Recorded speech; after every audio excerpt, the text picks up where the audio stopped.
नमस्ते दोस्तों। आज की कहानी रिश्तों, समाज और इंसानियत के बीच एक दर्दनाक संघर्ष की कहानी है। मुंशी प्रेमचंद जी की खून सफेद। चलिए कहानी शुरू करते हैं। चैत का महीना था, लेकिन वे खलियान जहां अनाज की ढेरियां लगी रहती थीं, पशुओं के शरणास्थल बने हुए थे, जहां घरों से फाग और बसंत का अलाप सुनाई पड़ता, वहां आज भाग्य का रोना था। सारा चौमासा बीत गया, पानी की एक बूंद न गिरी। जेठ में एक बार मूसलाधार वृष्टि हुई थी, किसान फूले न समाये। खरीफ की फसल बो दी, लेकिन इंद्रदेव ने अपना सर्वस्व शायद एक ही बार लुटा दिया था। पौधे उगे, बढ़े और फिर सूख गए। गोचर भूमि में घास न जमी। बादल आते, घटाएं उमड़ती, ऐसा मालूम होता कि जल थल एक हो जाएगा, परंतु वे आशा की नहीं, दूह की घटाएं थीं। किसानों ने बहुतेरे जप तप किए, ईंट और पत्थर देवी देवताओं के नाम से पुजाएं, बलिदान किए। पानी की अभिलाषा में रक्त के नाले बह गए, लेकिन इंद्रदेव किसी तरह न पसीजे। न खेतों में पौधे थे, न गोचरों में घास, न तालाबों में पानी। बड़ी मुसीबत का सामना था। जिधर देखिए धूल उड़ रही थी। दरिद्रता और क्षुधा पीड़ा के दारुण दृश्य दिखाई देते थे। लोगों ने पहले तो गहने और बर्तन गिरवी रखे और अंत में बेच डाले। फिर जानवरों की बारी आई और अब जीविका का अन्य कोई सहारा न रहा। तब जन्मभूमि पर जान देने वाले किसान बाल बच्चों को लेकर मजदूरी करने निकल पड़े। अकाल पीड़ितों की सहायता के लिए कहीं कहीं सरकार की सहायता से काम खुल गया था। बहुतेरे वहीं जाकर जमे। जहां जिसको सुविधा हुआ वह उधर ही जा निकला। संध्या का समय था। जादू राय थका मांदा आकर बैठ गया और स्त्री से उदास होकर बोला, दरखास्त नामंजूर हो गई। ये कहते कहते वह आंगन में जमीन पर लेट गया। उसका मुख पीला पड़ रहा था और आंतें सिकुड़ी जा रही थीं। आज 2 दिन से उसने दाने की सूरत नहीं देखी। घर में जो कुछ विभूति थी, गहने, कपड़े, बर्तन, भांडे, सब पेट में समा गए। गांव का साहूकार भी पतिव्रता स्त्रियों की भांति आंखें चुराने लगा। केवल तकाबी का सहारा था, उसी के लिए दरखास्त दी थी, लेकिन आज वह भी नामंजूर हो गई। आशा का झिलमिलाता हुआ दीपक बुझ गया। देवकी ने पति को करुण दृष्टि से देखा। उसकी आंखों में आंसू उमड़ आए। पति दिन भर का थका मांदा घर आया है, उसे क्या खिलाए? लज्जा के मारे वह हाथ पैर धोने के लिए पानी भी न लाई। जब हाथ पैर धोकर आशा भरी चितवन से वह उसकी ओर देखेगा, तब वह उसे क्या खाने को देगी? उसने अब कई दिन से दाने की सूरत नहीं देखी थी, लेकिन इस समय उसे जो दुख हुआ वह क्षुधातुरता के कष्ट से कई गुना अधिक था। स्त्री घर की लक्ष्मी है। घर के प्राणियों को खिलाना पिलाना वह अपना कर्तव्य समझती है, और चाहे यह उसका अन्याय ही क्यों न हो, लेकिन अपनी दीनहीन दशा पर जो मानसिक वेदना उसे होती है वह पुरुषों को नहीं हो सकती। हठात उसका बच्चा साधो नींद से चौंका और मिठाई के लालच में आकर वह बाप से लिपट गया। इस बच्चे ने आज प्रायः काल चने की रोटी का एक टुकड़ा खाया था, और तब से कई बार उठा और कई बार रोते रोते सो गया। 4 वर्ष का नादान बच्चा, उसे वर्षा और मिठाई में कोई संबंध नहीं दिखाई देता था। जादव राय ने उसे गोद में उठा लिया और उसकी ओर दुख भरी दृष्टि से देखा। गर्दन झुक गई और हृदय पीड़ा आंखों में न समा सकी। दूसरे दिन वह परिवार भी घर से बाहर निकला। जिस तरह पुरुष के चित्त, अभिमान और स्त्री की आंख से लज्जा नहीं निकलती, उसी तरह अपनी मेहनत से रोटी कमाने वाला किसान भी मजदूरी की खोज में घर से बाहर नहीं निकलता। लेकिन हाँ पापी पेट, तू सब कुछ कर सकता है। मान और अभिमान, ग्लानि और लज्जा के सब चमकते हुए तारे तेरी काली घटाओं की ओट में छिप जाते हैं। प्रभात का समय था। ये दोनों विपत्ति के सताए घर से निकले। जादव राय ने लड़के को पीठ पर लिया। देवकी ने फटे पुराने कपड़ों की वह गठरी सिर पर रखी, जिस पर विपत्ति को भी तरस आता। दोनों की आंखें आंसुओं से भरी थीं। देवकी रोती रही। जादव राय चुपचाप था। गांव के 2-4 आदमियों से भेंट भी हुई। किसी ने इतना भी नहीं पूछा कि कहां जाते हो। किसी के हृदय में सहानुभूति का वास न था। जब ये लोग लालगंज पहुंचे, उस समय सूर्य ठीक सिर पर था। देखा, मीलों तक आदमी ही आदमी दिखाई देते थे, लेकिन हर चेहरे पर दीनता और दुख के चिन्ह झलक रहे थे। बैसाख की जलती हुई धूप थी। आग के झोंके जोर जोर से हरहराते हुए चल रहे थे। ऐसे समय में हड्डियों के अगणित ढांचे जिनके शरीर पर किसी प्रकार का कपड़ा न था, मिट्टी खोदने में लगे हुए थे, मानो वह मरघट भूमि थी जहां मुर्दे अपने हाथों अपनी कब्र खोद रहे थे। बूढ़े और जवान, मर्द और बच्चे, सबके सब ऐसे निराश और विवश होकर काम में लगे हुए थे, मानो मृत्यु और भूख उनके सामने बैठी घूर रही है। इस आफत में न कोई किसी का मित्र था, न ही तू। दया, सहृदयता और प्रेम, ये सब मानवीय भाव हैं जिनका कर्ता मनुष्य है। प्रकृति ने हमको केवल एक भाव प्रदान किया है और वह स्वार्थ है। मानवीय भाव बहुधा कपटी मित्रों की भांति हमारा साथ छोड़ देते हैं, पर यह ईश्वर प्रदत्त गुण हमारा गला नहीं छोड़ता। 8 दिन बीत गए थे। संध्या समय काम समाप्त हो चुका था। डेरे से कुछ दूर आम का एक बाग था। वहीं एक पेड़ के नीचे जादव राय और देवकी बैठी हुई थी। दोनों ऐसे कृश हो रहे थे कि उनकी सूरत नहीं पहचानी जाती थी। अब वह स्वाधीन कृषक नहीं रहे। समय के हेर फेर से आज दोनों मजदूर बने बैठे हैं। जादव राय ने बच्चे को जमीन पर सुला दिया। उसे कई दिन से बुखार आ रहा है। कमल सा चेहरा मुरझा गया है। देवकी ने धीरे से हिलाकर कहा, बेटा आंखें खोलो, देखो सांझ हो गई। साधु ने आंख खोल दी। बुखार उतर गया था। बोला, क्या हम घर आ गए मां? घर की याद आ गई।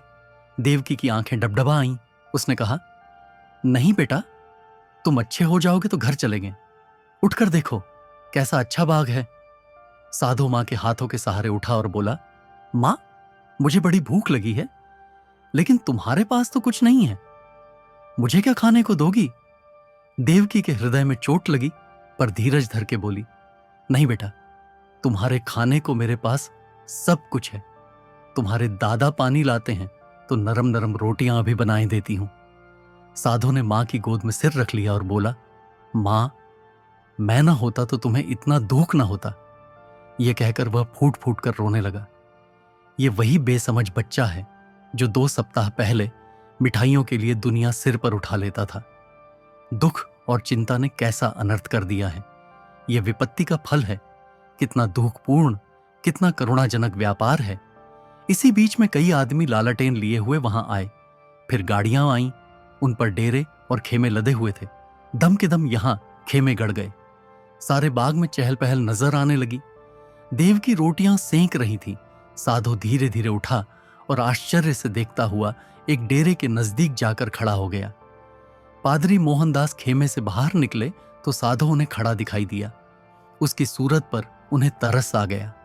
प्रेम की नदी उमड़ आई। बच्चे को गोद में लेकर खेमे में एक गद्देदार कोच पर बिठा दिया और तब बिस्कुट और केले खाने को दिए। लड़के ने अपनी जिंदगी में इन स्वादिष्ट चीजों को कभी न देखा था। बुखार की बेचैन करने वाली भूख अलग मार रही थी। उसने खूब मन भर खाया और तब कृतज्ञ नेत्रों से देखते हुए पादरी साहब के पास जाकर बोला, तुम हमको रोज ऐसी चीजें खिलाओगे?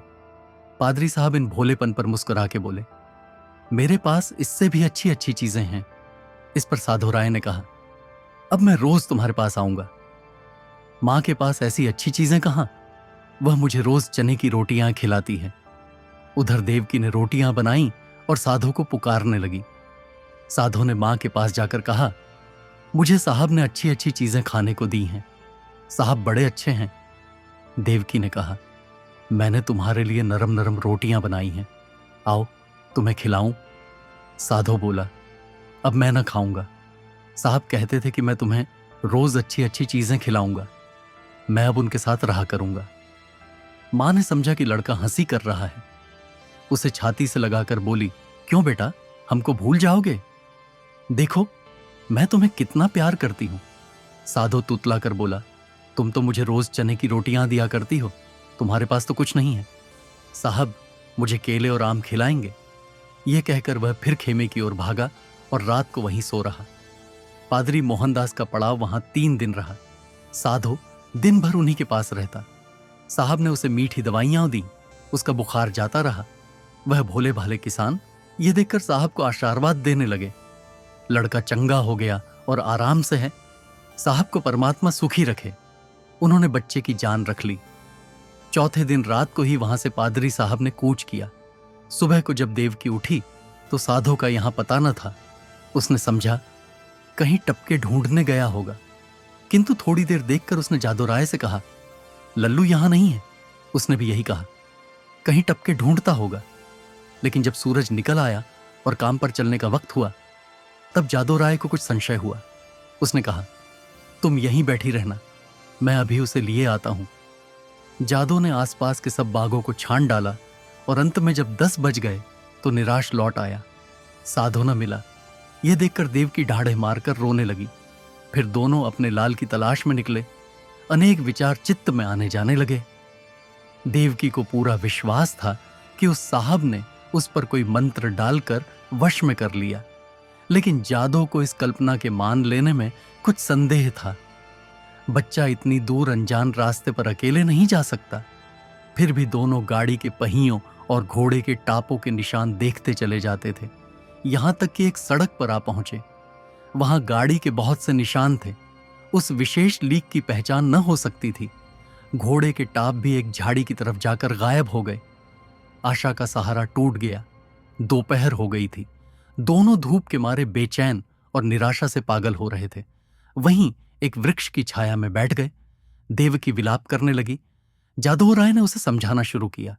जब जरा धूप की तेजी कम हुई तो दोनों फिर आगे चले, किंतु अब आशा की जगह निराशा साथ थी।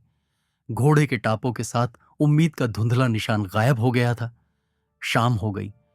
इधर उधर गायों बैलों के झुंड निर्जीव से पड़े दिखाई देते थे।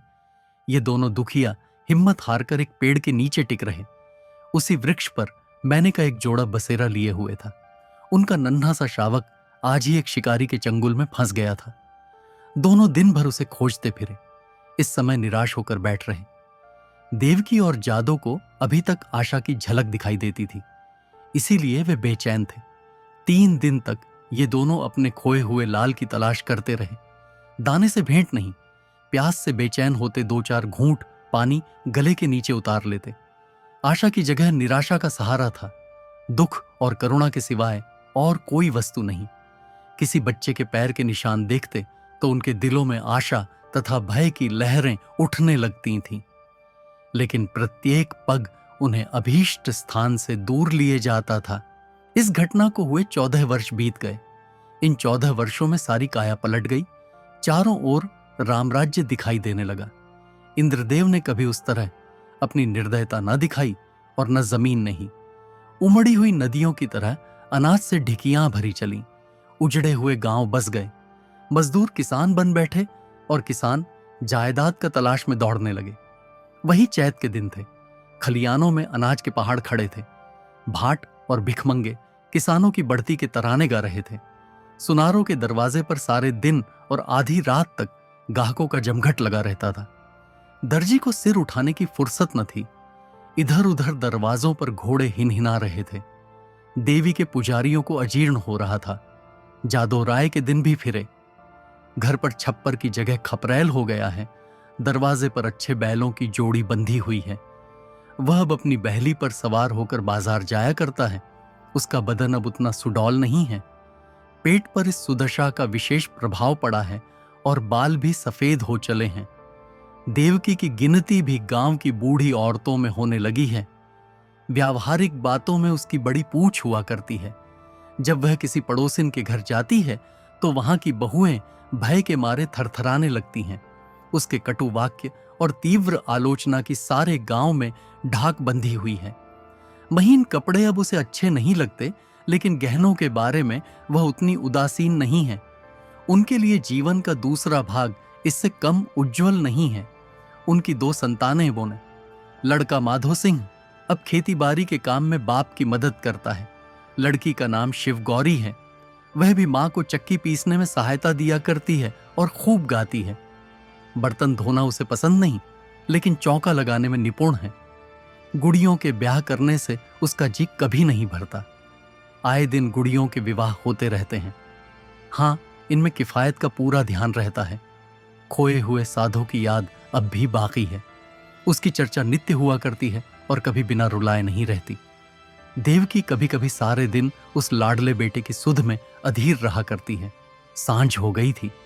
बैल दिन भर के थके मांदे सिर झुकाए चले आते थे। पुजारी ने ठाकुर द्वारे में घंटा बजाना शुरू किया। आजकल फसल के दिन है, रोज पूजा होती है। जादू राय खाट पर बैठे नारियल पी रहे थे। शिव गौरी रास्ते में खड़ी उन बैलों को कोस रही थी जो उसके भूमिस्थ विशाल भवन का निरादर करके उसे रौंदते चले जाते थे। घड़ियाल और घंटे की आवाज सुनते ही जादू राय भगवान का चरणामृत लेने के लिए उठे ही थे कि उन्हें अकस्मात एक नवयुवक दिखाई पड़ा जो भौंकते हुए कुत्तों को दुत्कारता बाइसिकल को आगे बढ़ाता हुआ चला आ रहा था। उसने उनके चरणों पर अपना सिर रख दिया। जादू राय ने गौर से देखा और तब दोनों एक दूसरे से लिपट गए। माधव भौंचक होकर बाइसिकल को देखने लगा। शिव गौरी रोती हुई घर में भागी और देवकी से बोली, दादा को साहब ने पकड़ लिया है। देवकी घबराई हुई बाहर आई। साधु उसे देखते ही उसके पैरों पर गिर पड़ा। देवकी से छाती से लगाकर रोने लगी। गांव के मर्द, औरतें और बच्चे सब जमा हो गए। मेला सा लग गया। साधु ने अपने माता पिता से कहा, मुंह अभागे से जो कुछ अपराध हुआ हो उसे क्षमा कीजिए। मैंने अपनी नादानी से स्वयं बहुत कष्ट उठाए और आप लोगों को भी दुख दिया, लेकिन अब मुझे अपनी गोद में लीजिए। देवकी ने रोकर कहा, जब हमको छोड़कर भागे थे तो हम लोग तुम्हें 3 दिन तक बेदाना पानी के ढूंढते रहे, पर जब निराश हो गए तब अपने भाग्य को रोकर बैठ रहे। तब से आज तक कोई ऐसा दिन न गया कि तुम्हारी सुधि ना आई हो। रोते रोते एक युग बीत गया। अब तुमने खबर ली है। बताओ बेटा, उस दिन तुम कैसे भागे और कहां जाकर रहे? साधु ने लज्जित होकर उत्तर दिया, माताजी, अपना हाल क्या कहूं। मैं पहर रात रहे आपके पास से उठकर भागा। पादरी साहब के पड़ाव का पता शाम ही को पूछ लिया था। बस पूछता हुआ उनके पास दोपहर को पहुंच गया।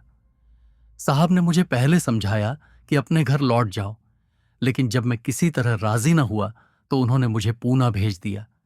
मेरी तरह वहां सैकड़ों लड़के थे। वहां बिस्कुट और नारंगियों का भला क्या जिक्र। जब मुझे आप लोगों की याद आती मैं अक्सर रोया करता, मगर बचपन की उम्र थी, धीरे धीरे उन्हीं लोगों से हिल मिल गया। हां, जब से कुछ होश हुआ है और अपना पराया समझने लगा हूं, तब से अपनी नादानी पर हाथ मलता रहा हूं। रात दिन आप लोगों की रट लगी हुई थी। आज आप लोगों के आशीर्वाद से यह शुभ दिन देखने को मिला। दूसरों में बहुत दिन काटे, बहुत दिनों तक अनाथ रहा। अब मुझे अपनी सेवा में रखिए, मुझे अपनी गोद में लीजिए। मैं प्रेम का भूखा हूं। बरसों से मुझे जो सौभाग्य नहीं मिला वह अब दीजिए। गांव के बहुत से बुढ़े जमा थे। उनमें से जगत सिंह बोले, तो क्यों बेटा, तुम इतने दिनों तक पादरियों के साथ रहे, उन्होंने तुमको भी पादरी बना लिया होगा। साधु ने सिर झुकाकर कहा, जी हां, यह तो उनका दस्तूर है। जगत सिंह ने जादू राय की तरफ देखकर कहा, यह बड़ी कठिन बात है। साधु बोला, बिरादरी मुझे जो प्रायश्चित बतलाएगी मैं उसे करूंगा। मुझसे जो कुछ बिरादरी का अपराध हुआ है नादानी से हुआ है, लेकिन मैं उसका दंड भोगने के लिए तैयार हूं। जगत सिंह ने फिर जादू राय की तरफ कनखियों से देखा और गंभीरता से बोले, हिंदू धर्म में ऐसा कभी नहीं हुआ है।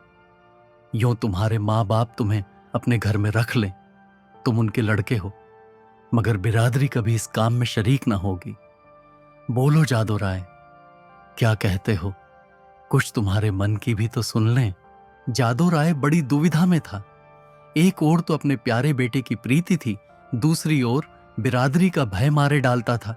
जिस लड़के के लिए रोते रोते आंखें फूट गईं, आज वही सामने खड़ा आंखों में आंसू भरे कहता है, पिताजी मुझे अपनी गोद में लीजिए। और मैं पत्थर की तरह अचल खड़ा हूं। शोक, इन निर्दयी भाइयों को किस तरह समझाऊं, क्या करूं क्या न करूं। लेकिन मां की ममता उमड़ आई।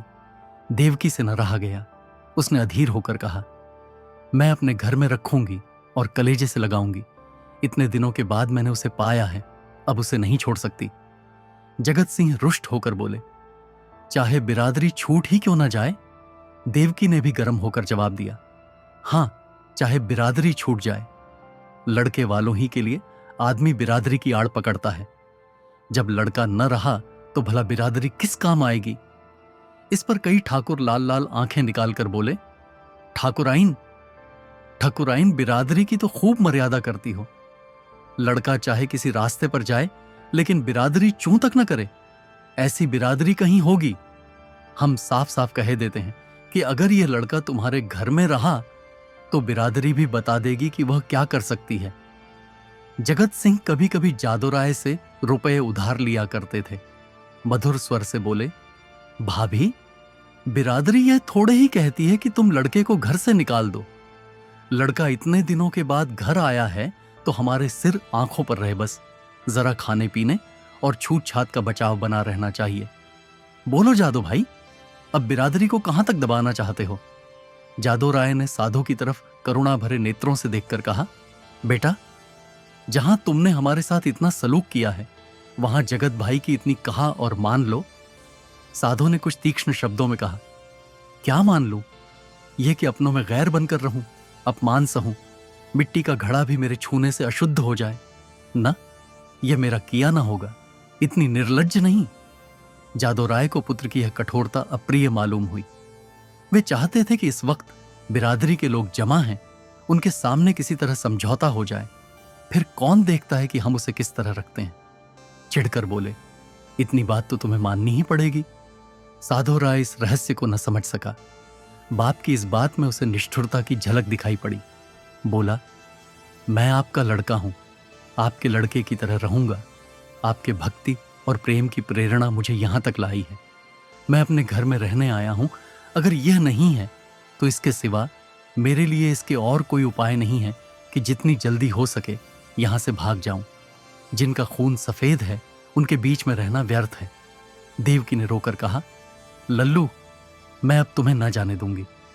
साधु की आंखें भर आईं, पर मुस्कुराकर बोला, मैं तो तुम्हारी थाली में खाऊंगा। देवकी ने उसे ममता और प्रेम की दृष्टि से देखकर कहा, मैंने तो तुझे छाती से दूध पिलाया है, तू मेरी थाली में खाएगा तो क्या? मेरा बेटा ही तो है, कोई और तो नहीं हो गया। साधु इन बातों को सुनकर मतवाला हो गया। इनमें कितना स्नेह, कितना अपनापन था। बोला, मां, आया तो मैं इसी इरादे से था कि अब कहीं ना जाऊंगा, लेकिन बिरादरी ने मेरे कारण यदि तुम्हें जातिच्युत कर दिया तो मुझसे न सका जाएगा। मुझसे इन गंवारों का कोरा अभिमान न देखा जाएगा। इसलिए इस वक्त मुझे जाने दो। जब मुझे अवसर मिला करेगा तो तुम्हें देख जाया करूंगा। तुम्हारा प्रेम मेरे चित्त से नहीं जा सकता, लेकिन यह असंभव है कि मैं इस घर में रहूं और अलग खाना खाऊं, अलग बैठूं। इसके लिए मुझे क्षमा करना। देवकी घर में से पानी लाई। साधु मुंह धोने लगा। शिव गौरी ने मां का इशारा पाया तो डरते डरते साधु के पास गई। साधु को आदरपूर्वक दंडवत की। साधु ने पहले उन दोनों को आश्चर्य से देखा, फिर अपनी मां को मुस्कुराते देख समझ गया। दोनों लड़कों को छाती से लगा लिया और तीनों भाई बहन प्रेम से हंसने खेलने लगे। मां खड़ी यह दृश्य देखती थी और उमंग से फूली न समाती थी। जलपान करके साधु ने बाइसिकल संभाली और मां बाप के सामने सिर झुकाकर चल खड़ा हुआ। वहीं जहां से तंग होकर आया था, उसी क्षेत्र में जहां अपना कोई न था। देवकी फूट फूट कर रो रही थी और जादौराय आंखों में आंसू भरे, हृदय में एक ऐंठन सी अनुभव करता हुआ सोचता था, हाय मेरे लाल, तू मुझसे अलग हुआ जाता है। ऐसा योग्य और होनहार लड़का हाथ से निकला जाता है, और केवल इसलिए कि अब हमारा खून सफेद हो गया। अगर आपको यह कहानी पसंद आई हो तो वीडियो को लाइक करें और चैनल को सब्सक्राइब करना न भूलें। धन्यवाद।